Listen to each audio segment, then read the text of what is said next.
Hello and welcome to Men in Progress, the podcast of the United Methodist Men at Triech and part of the Life Plus God podcast series. I'm Dave Casey. I'm a former, I was a president of United Methodist Men here at Triech. And I'm just one of a bunch of guys that we get together. We try to be better husbands, fathers, leaders, and we're really trying to grow our relationship with Jesus Christ. It's no secret that as men, we find ourselves, we like to think of ourselves as tough and impervious to weakness, but we really know that's not the case. As much as we always want to do the right thing and not make mistakes, we often find ourselves in a position where our decisions have disappointed not only ourselves, but those around us, and really those closest to us. And for those of us that are currently or formerly suffering from addiction, that's a dark, lonely place to be. So, unlike some of our other podcasts, this one is going to be a little bit more deep, a little more raw, I think. And we're going to talk about some things that are difficult to talk about. The question, the overall question, I think we're going to have tonight is: does God love the addicted? And it's a word of caution, that we will have some adult topics here. It may not be suitable to everybody to listen. So if you're parents, you may want to consider that. Clearly, addiction is something that it's very difficult to talk about. And if you've ever faced it personally or know someone that has, it takes great courage and humility to discuss it openly. And today I'm joined by three friends who understand these topics and this particular situation. Patrick Heth, member here at Triech, Serenity Church founder John Featherson, and our former Triech lay leader David Taylor. Guys, welcome to Men in Progress. Thank you, sir. Thanks, Dave. Good evening. First, I want to tell you all, I really appreciate you all doing this. I know this is like the last thing you'd like to do, and it's difficult for anyone that even has dealt with it, maybe with a family member. It's got to be particularly difficult if you dealt with it personally. And what I'd like to ask you to do, to the extent you can, is give our listeners everything that you can in terms of being frank and being forward and really telling it like it is.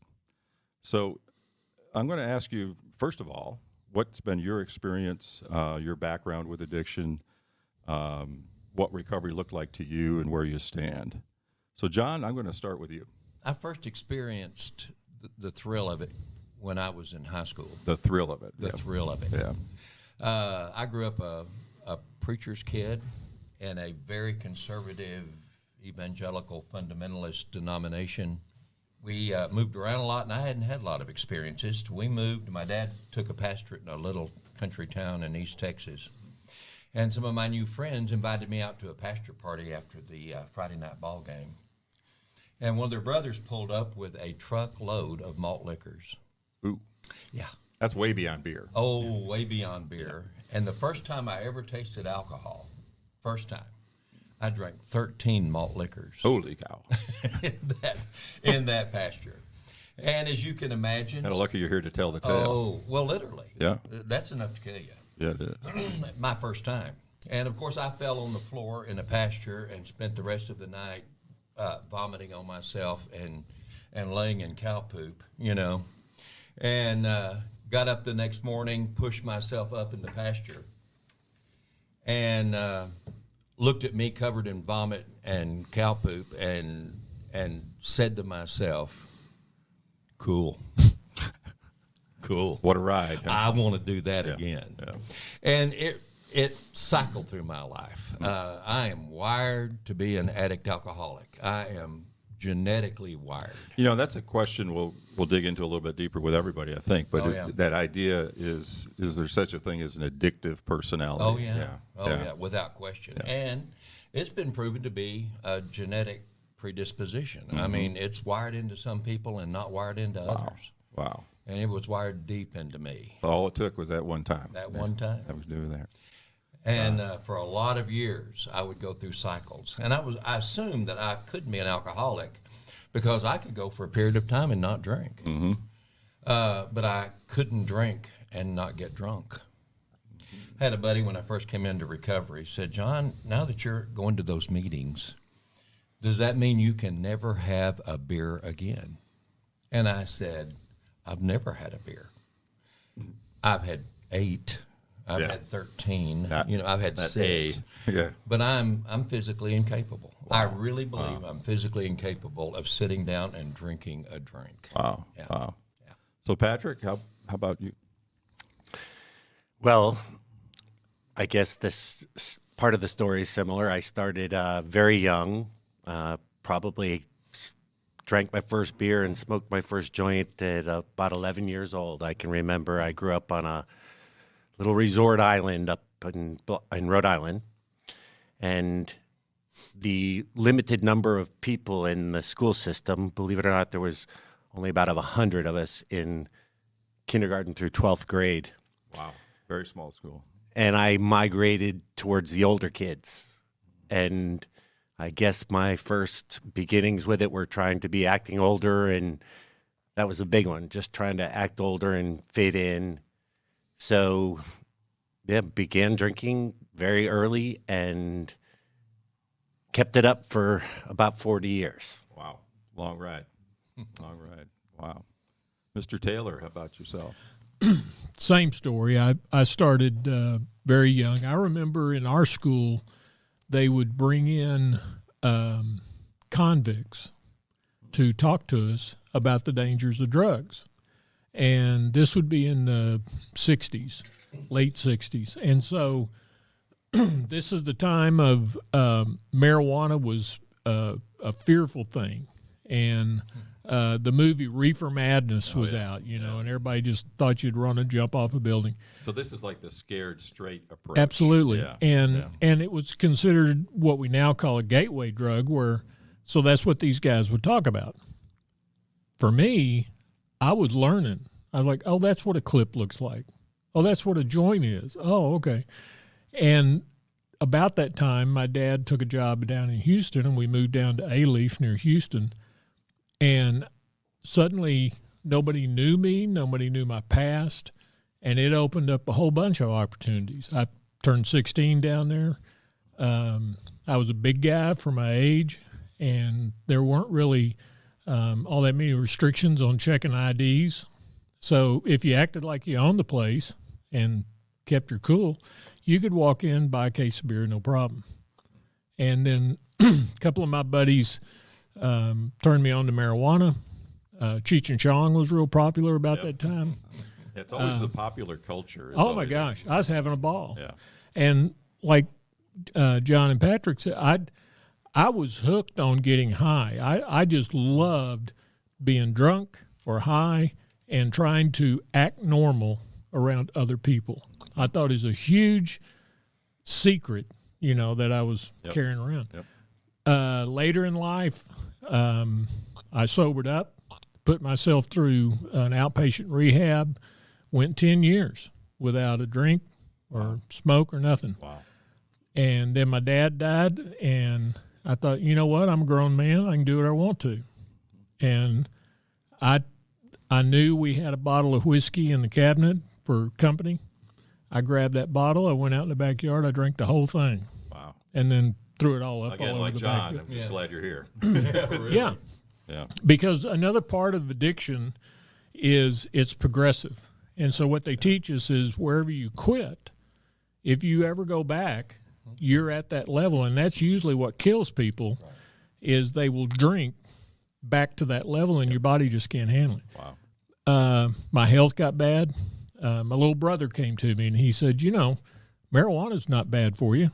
I mean, it's a he had this philosophy. It was all natural and herbal and all that. Could be better for you than whiskey. Well, by this time, this would have been 99. Marijuana had changed from the $10 bags I was buying in high school. One, it was a lot more expensive, but two, it was a lot more potent. Sure.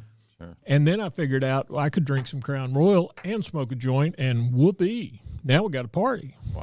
Wow. And went another 10 years or so like that. And then one day just got sick and tired of being sick and tired. Yeah. And Wonderful day. yeah. Wonderful day. Oh, yeah. Well, that kind of gets me to my next part of this discussion, and I'll just start with you. We'll work back way around the horn again. Okay. Is getting to recovery, and is that you said it's just you made a decision, but did you have to get to a certain point to make that decision? It's a horrible experience. Did people help you get to that decision? Well, a lot of people tried. Yeah. I lost a couple of friends because they tried like intervention type of stuff. And Snatch your way. being a North Texas redneck, I would quickly tell them where they could put all that and never really talk to them again. It was a horrible because you have to get to a point in recovery. We call it rock bottom. It has to hurt. You have to be afraid you're going to lose something, something of great value. And I was suddenly faced with losing something of great value, which was my wife. Sure. And I had kept this. She knew I drank. She didn't know about the marijuana. And that was like the final straw for her. And so I walked into Serenity Church here at Treach and talked to John here. And it was horrible because I had put forth this facade around Treach and around John and around Emmaus. Yep. You know, I was a fine, upstanding Christian man. You bet. And I wasn't. And John loved me and showed me the path back. Yeah. Wonderful. Yeah. So, Patrick, did you have this moment when you had to make a decision? I did, and I hate to admit the fact that I was here when Serenity started here as well. And even though I knew in my heart I had a problem, I wasn't about to show up here on a Saturday night with all those losers. All of those people. Oh, yeah. And as far as my relationship in this church, like David had alluded to, you're living a lie is what it really comes down to. And for years, even in my life group, which is a very close to my heart part of this church, I would be in there and people would be sharing, very personal aspects of their life. And many times it was different people in our life group dealing with addiction and the families or brothers or direct members of the group. And I would participate, but never was willing to be honest or open about my personal situation. Yeah. And I got to a point where my disease got so progressive. I had been a functioning, I'm putting air quotes with my fingers, but functioning alcoholic for many years. And that's a misnomer because you're just lying to yourself when you're calling yourself that. But in my case, I was functioning because I was drinking mostly beer. And in the last part of my addiction, I had progressed to carrying vodka with me in my suitcase. And my health and everything was really skyrocketing down. My relationships with my family, my children, my wife. And I was destined for a much shorter lifespan than I was, I guess, growing up hoping for. Sure. So, yes, I definitely hit a bottom. Mm-hmm. And John, I think I've heard your story in the past, but you I think you had a time that I had a specific point on the calendar when I knew. Mm-hmm. It was, if possible, even more complicated for my situation than some other people's, and that at that time I was in my early 30s and was the senior pastor of what was then the 10th largest church of my denomination in the world. Wow. Wow. And 9 full-time pastors, and I'm the guy in the pulpit in the big front office, and a drug addict that was absolutely killing myself trying to cope with all that. I'd had dinner one night with a buddy of mine, and after dinner I invited him to go somewhere, and he said, well, I don't think I will tonight, John. I think I'm going to go to a meeting of Narcotics Anonymous. And I was real proud of him for that he was getting help with his problem, Yeah, Well, yeah. and I said all the right, oh, good for you kind of words, And several weeks later, I was sitting at my desk one morning, and it was a morning with a boatload of deadlines where I had to get my work done for that Sunday before the rest of the staff could do theirs and the other minister could do his. And it all fell like dominoes in front of me. And I sat down and got out all my materials and looked down at my desk, and everything just began to swim on my desk. And I realized that I was still high from the night before. And I'm sitting there completely incapable of doing what I was supposed to be doing that day so everybody else could do theirs. And I've asked the question a lot of times about that is, my dad was a pastor all of his life, and he used to ask the question, who ministers to the ministers? Mm-hmm. And that is so important. The whole idea behind sabbaticals and I didn't have an answer. Church lifting you up. Yeah, I didn't have an answer. And where does a pastor go? Yeah.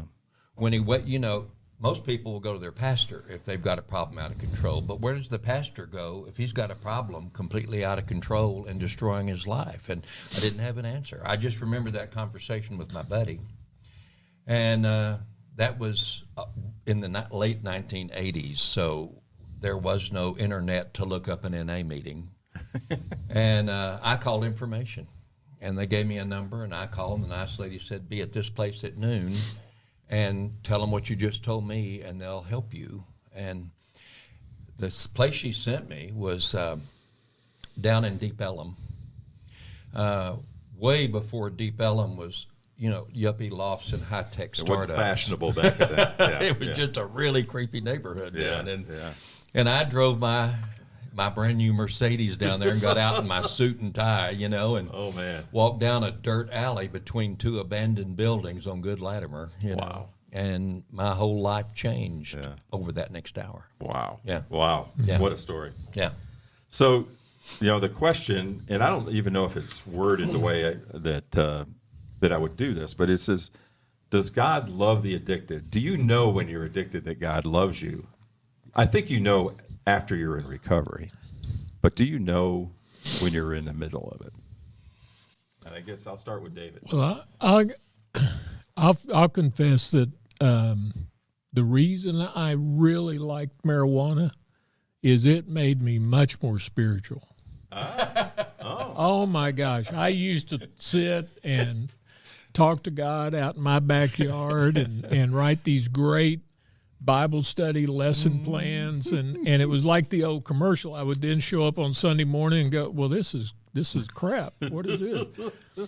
And so, yes, to answer your question, yes, of course, God loves the addicted. God loves all of us who are addicted to something. It could be as simple as you're addicted to your own personal view of the world. But when you're in the throes of addiction, it's hard to imagine anybody loves you because, frankly, I didn't love myself very much. I knew I was living a lie. I knew what sobriety had been like because this was, if you remember, my second time around. Yeah, 10%, yeah. And I didn't think I had another recovery in me. And so it from that point, no, I was convinced, God has given up on me. Like you just said, looking back from here, of course God loved me. God loved me to bring that rock bottom up super fast and super hard so that it hurt. Mm-hmm. And had Serenity Church meeting right here around the corner from my house so that I didn't have to put forth a heck of a lot of effort. All I had to do was walk in and see John. But that idea of love too. I think we think of love as this peachy keen thing, but love sometimes hurts. Big time, Yeah. When you go after that. Yeah. So, and we mentioned about serenity and about the idea of church, and I've got to say, from my perspective, it seems like sometimes Christians can be the most condemning and judgmental folks when it comes to this kind of stuff. So. Yeah. Patrick, how have you run into that? Have you ever felt that? No, but it's because I've hit it so well and have been probably fearful of the type of reaction that I would get. I want to address what you said about God loving the addict. I can tell you that through my entire addiction, I was clearly able to see the blessings that were taking place in my life. God was, I guess, carrying me through this in ways which I was aware of. I was aware of the fact that my relationships with my children were, in spite of my addiction, my children were wonderful. They grew up in this church and happened to benefit from an incredible youth program. They were so close to the Lord through their relationship at this church that it caused me to participate as much as I possibly could. And I could see the results that were taking place in their lives and other members of this church. And I tried as hard as I could to keep a strong relationship with the Lord, but I knew that I was having this big barrier between a true relationship because I was doing so much damage to myself. So do you feel like he was holding up his end, maybe you weren't holding up your end? Absolutely. Yeah, and that's got to be difficult. I mean, because it's hard to look in the mirror, I would imagine. John, did you feel that? I mean, did you feel the Lord's love through all your tribulations? Eventually.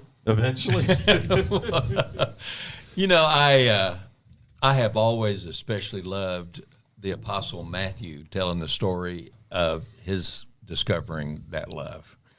And Jesus came to a party at his house. And you know, all of his buddies were there who were, I'm sure, drunks and junkies and prostitutes and thieves. And Matthew was known to be the biggest thief in town, you know. And Jesus is partying with these people. And what would now be the tidy church folks walked by and saw Jesus at this party at this house, and they said, he claims to be all that, and look who he's hanging out with. Not only taxpayers, but now these guys. Oh, yeah. And look who he's hanging out with. And Jesus' response is always my response now. He said, healthy people don't need a doctor. Sick people do. And I'm a doctor. So I'm going where the business is. And he said, I didn't come here to call the righteous. I came to call the sinners, you know. Yeah. And but that's hard. That can be hard to find in the church. Those same church folks that were giving Matthew a hard time are in pretty much any church you're going to walk into, and you still deal with that. Yeah. I found that early in my recovery is that the church folks around me were not amused by these people who are now my family. Well, I've had a lot of folks. I've not been through recovery and all that. I've got a lot of folks that have worked for me, good friends over the years, and almost all of them, not all, almost all of them had left various churches just because of that, because they just said, you know, if I need help, I'm not getting it there for whatever reason. And so to me, that for sure puts the onus on us, I think, to do something. See, I saw that disconnect in my first 30 days. Yeah. And I was getting up every morning, putting on my suit and tie, and driving to the far side of town to pastor this big church. And every night of my life, I was going to a smoky warehouse full of drunks and junkies. Yep. Lots of strong coffee. Who were loving me, encouraging me. Yeah. They were rewriting my theology for me. Wow. Yeah. I tell people all the time that I went through 2 Christian universities and a seminary and found God in a smoky warehouse full of junkies on Arkansas Lane in Arlington, Texas, you know, and completely rewrote my theology. I came home my first month, and I told my wife, I said, if God will just get me out of this hole I'm in, someday I would love to take what's going on in that warehouse and what I really think Christ had in mind and put it in a blender and pour it out.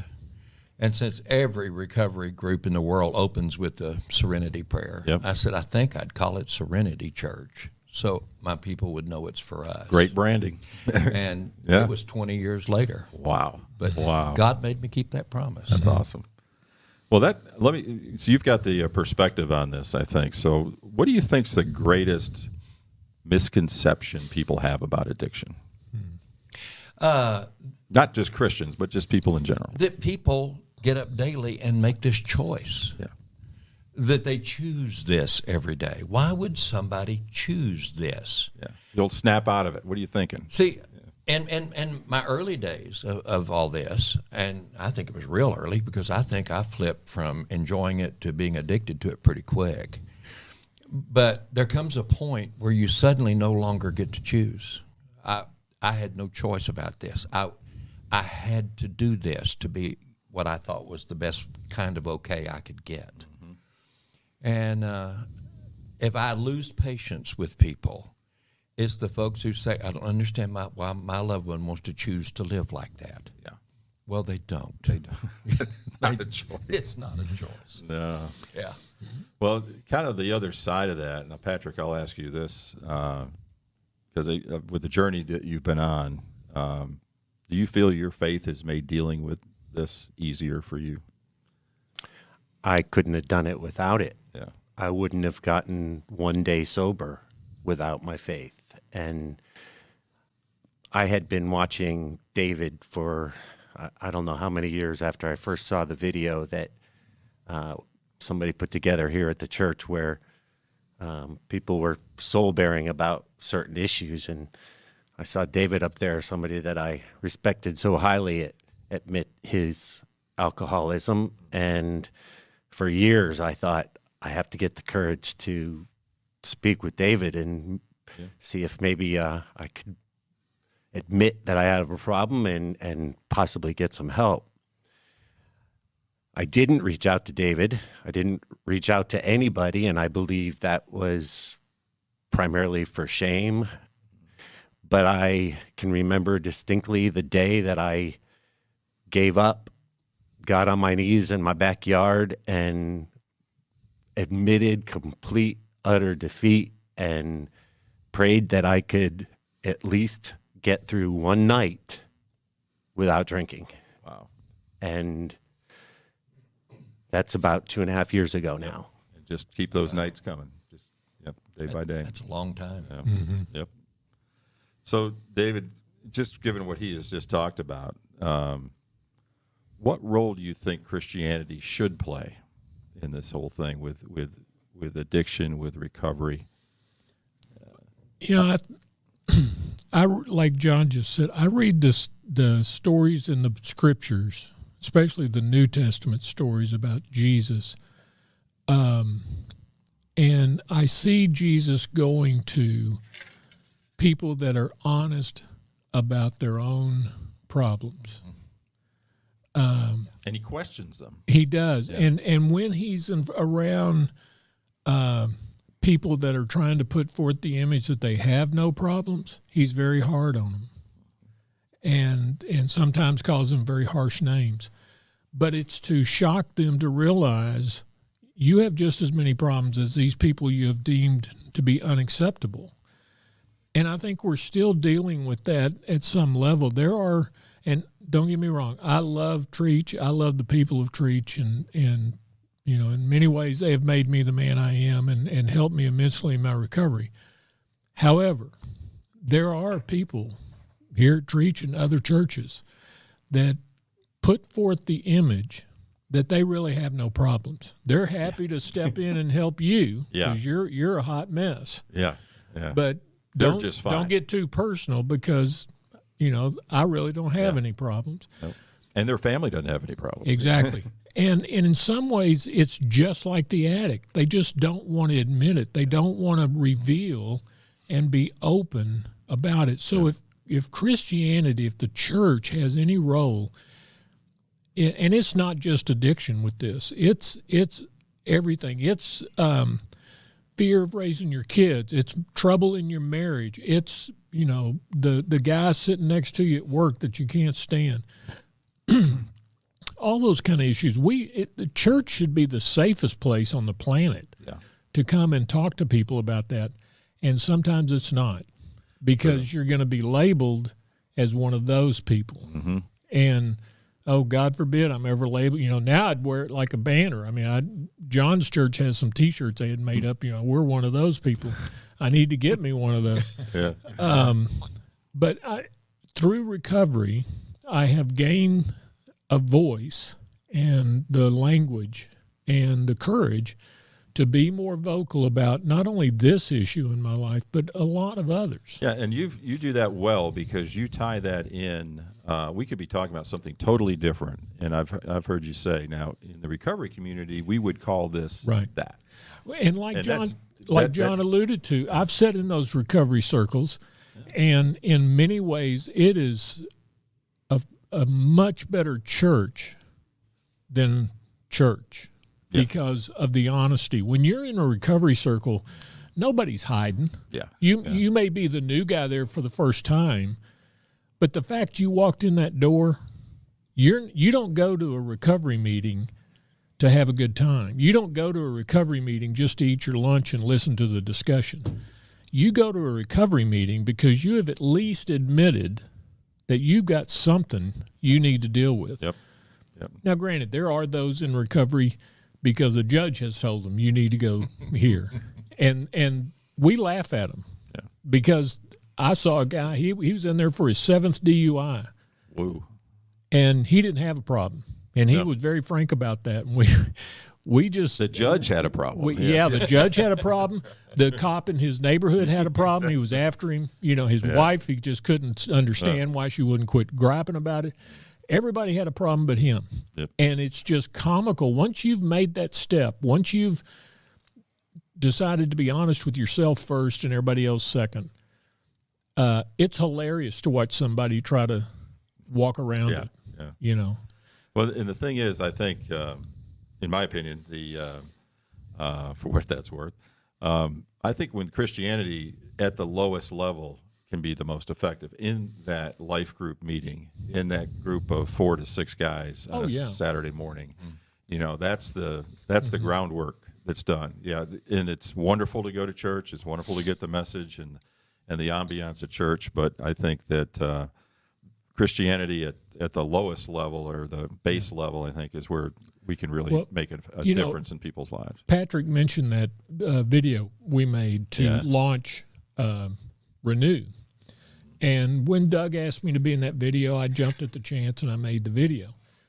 However, when I'm sitting there in the pew with, a few hundred of my closest friends who have known me all my life, and suddenly I come up on the big screen telling the world I'm an alcoholic and addict, that's a whole different issue. Yeah. I struggled with that for a while. And I joked with Doug, you've cost me another couple of years of therapy over that deal. That's not exactly true. What it did, though, is it made me, because of people like Patrick, and there's been lots of others, approach me and say, can I talk to you about this? Yep. I don't know if I have a problem or not. What do you think? And I have learned how to have that conversation. That's wonderful. And but it takes putting yourself out. They call it Alcoholics Anonymous for a reason. Mm-hmm. Yeah. You're supposed to be. You're not going to get anybody to seek out help like that if you're going to plaster their name on the front marquee. Yep. But there comes a point when, like John has all this bling and tattooed up like a biker. But gosh, I wish we were on video. I do too. He's got some great ink. Oh, look at that. I know. That's why I can't hang around him. I don't have any tattoos. And he's like, you got to get some ink. There comes a point where your story is valuable because it's true and it's honest and it really happened. It's not that I'm bragging about my past. I'm ashamed of much of my past.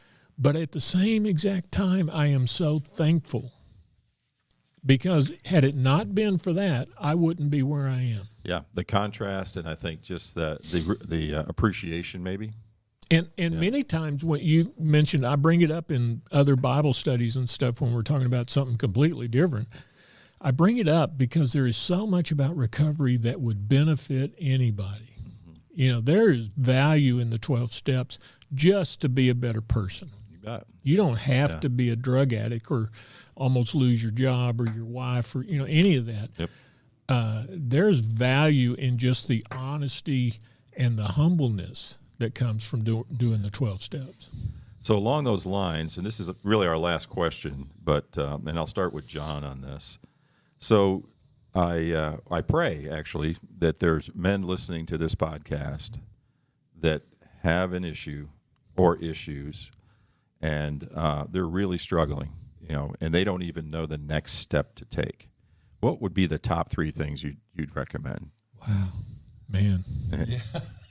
Not that you've ever run into a guy like this. No, you know? this has never happened. No. First of all, there has to be what Dave was talking about. There has to be a culture of honesty and approachableness, which I did not have before, and my anonymity means nothing to me. Yeah. You know, I decided a long time ago that my anonymity was not a luxury that I could afford. And David's right, you can't see it on a podcast, but I have the key elements of my Christ faith on my right, inked all over my right arm, and all of these are quotes from Alcoholics Anonymous literature, you know. And So you don't even have to carry the brochure. You can just hold your arm. or I'm wearing a pendant around my neck that is the anonymous symbol of Alcoholics Anonymous. I don't go wearing a T-shirt that says I'm in AA, but I have things about me that if people are looking, they can identify me. Yeah. They know anything about it. And it's been amazing. I mean, literally at the baggage carousel at DFW, at checking out at the 7-Eleven, the kid that fixed, you know, hands me my burger, they'll all turn to me and make some comment about they understand and me too, and how about hundreds of conversations have been available because I make myself available. That's fantastic. Yeah. So Patrick, do you if somebody's out there struggling, do you have words of wisdom that you'd give them based on your experience? Well, wisdom from me is, I'm quite frankly, I still feel I'm so new at sobriety, even though I haven't had a drink in 2.5 years. I was somewhat secretive about even my first year of sobriety. I was going to AA meetings practically daily, but I had told my life group that I was moving in this direction, but I didn't open up in much detail about it. I really didn't talk with my family other than my wife that I was going through this. And in part it was because part of being an addict is that you're a liar, or that you are not honest with yourself, or you say things to other people that are you're not actually able to live up to. So my first entire year of sobriety, I was going to meetings, but I was very wary of telling anybody because I wasn't sure I was going to make it. Yeah. So you definitely the first day was important, the anonymous part. To a certain degree, yes. Yeah. I didn't approach David until I had a full year of sobriety, and I went to Doug and I admitted that I had this problem, but that I had been ashamed to even discuss it with anybody here at the church until I, in my heart, knew that I'd committed well enough that I had a full year of sobriety, and I started going to Renew. That's tremendous. Do you have words of wisdom, David? I don't know. It's very simple. If you are thinking you have a problem, you probably have a problem. Yep. The hard part is going from thinking to doing. But if you're ready to do something, reach out to somebody. Call me. Call John. Call Doug. Yeah. Well, and to the people that are listening to this, for everywhere. There'll be there are people- resources you can get to. Oh, I suspect people will be passing this one around. Yeah. Because the other thing that happens to me is I get family members coming to me. Well, I've got a nephew, I've got a son, I've got this some person in their circle who they have seen signs that they have a problem. The other issue that we haven't touched on yet is they also have a problem. The family gets affected by the alcoholism and drug addicts, drug addiction, and there are groups for that. So my advice is very simple. Go get yourself a simple, plain spiral notebook, a brand new Bic ballpoint pen, Google up AA near me, walk in that room, sit your rear end down, and keep your mouth shut, and start writing down what you hear. And do that 90 meetings in 90 days, and then talk to them in that room. Yeah. Get yourself a trusted, we call it a sponsor, but it's a trusted individual who's got some sobriety under their belt, and get yourself a big book. And I mean, it's all very simple. It's one of the hardest things you'll ever do because it takes that initial, I call it the want to. Yeah. Something's got to be of so much value in your life that you're fixing to see walk out the door that you can't stand to lose it. Yeah. And you're willing to do anything, and that's in the big book. We were willing to do anything. Any length. Yep. Go to any length to get better. Because, and AA is full of all these cute little cliches. I joke at them all the time, but we were sick and tired of being sick and tired. That's a real thing. I can't even put into words, and we all feel it, the complete turnaround my life has taken. Now, I lost a few things, right? Lost some friends. Because another one of the cute sayings is you can't, if you sit in a barbershop long enough, you're going to get a haircut. So you don't hang out with people that aren't willing to accept you the way you are now. Yep. And so I don't hang out with those people. But I've got such close friends. I've got friends who are also alcoholics and addicts, and I've got friends who are not and love me anyway. And, Pam has forgiven me. So my jewel of precious value did not walk out the door. Man, that's tremendous. What a story. I would just want to add that if it wasn't for the AA meetings, and certainly that first 90 days, first year, first 2 years, I would have not been successful. So if there's anything that I would recommend, as David said, is you have to have enough want to get to that first meeting. Yeah. And the fact that I've not had a drink in 2.5 years is a miracle in itself, but the change of every other aspect of my life is where you don't realize these benefits are going to appear. It's way beyond just way beyond sobriety. Yeah. And I'd like to also say, because I slammed Treach a little bit before, and I'm sorry about that. They are sponsoring us here now. I know. And, I got to turn around here. Treach, I am so proud of Treach because from the pulpit, we have heard almost all of our ministers from the pulpit talk about addiction and how it's touched their life. Some personally, some directly, some family.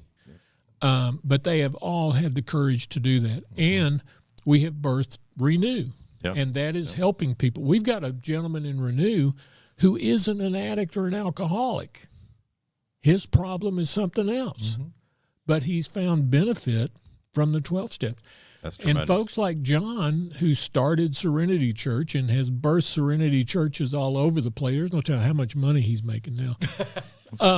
Well, I heard there's a jet. Maybe it's a rumor. No, actually, there's none because none of the alcoholics have any money. No. And has written a couple of really good books. So tell them about your books. Always Plug your fun. book there, John. Couple of directions.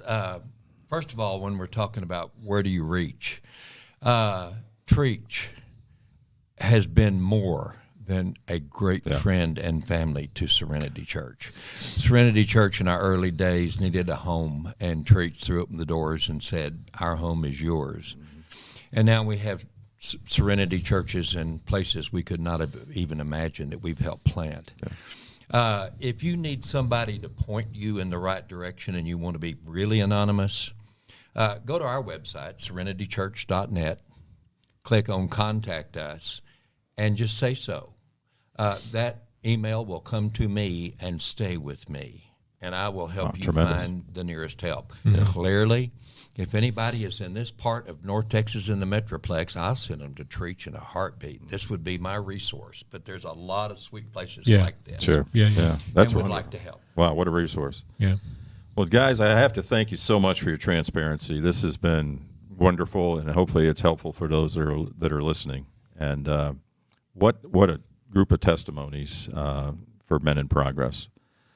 We hope that you, the listeners, are blessed in some way by our discussion, and that you will reach out if you need this help. If you'll find, and make that move, as you guys said.